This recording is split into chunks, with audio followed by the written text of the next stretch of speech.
ठीक है। परावर्तन कहते हैं प्रकाश की किरण किसी एक माध्यम से परावर्तक तल पर पड़ती है और वापस उसी माध्यम में लौट जाती है। जैसे प्रकाश की किरण है, ये परावर्तक तल है। ये परावर्तक तल क्या है हमारा? दर्पण, जिसे हम आम बोलचाल में शीशा कहते हैं।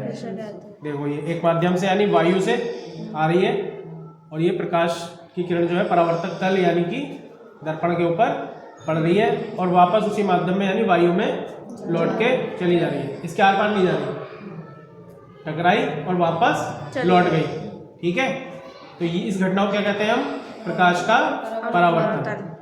अब इसमें नियम होता है कि जिस तल पर ये पड़ रही है उस तल से यदि सीधी एक लाइन ऊपर खींच दी जाए, जिस बिंदु पर प्रकाश की किरण पड़ रही है उस बिंदु से एक लंबवत लाइन परावर्तक तल पर यदि खींच दी जाए तो उस लंबवत लाइन को हम अभिलंब कहते हैं। क्या कहते हैं? अभिलंब।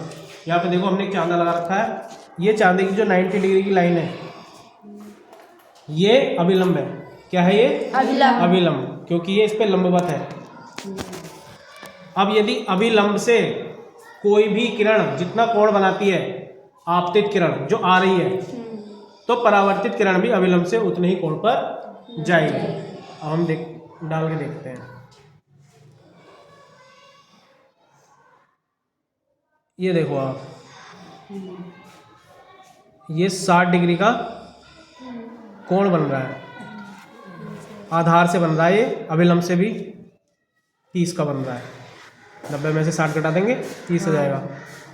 तो जो आपतित किरण जो है वो 60 डिग्री का कोण आधार से बना रही है और 30 डिग्री का कोण अभिलंब से बना रही है। तो परावर्तित किरण भी 60 डिग्री का कोण आधार से बना रही है और 30 डिग्री का कोण अभिलंब से बना रही है। अब हम इसको कोण को चेंज करके देखते हैं। हमने चेंज किया, हम आ गए 40 डिग्री पर। कितने डिग्री पर? 40 डिग्री।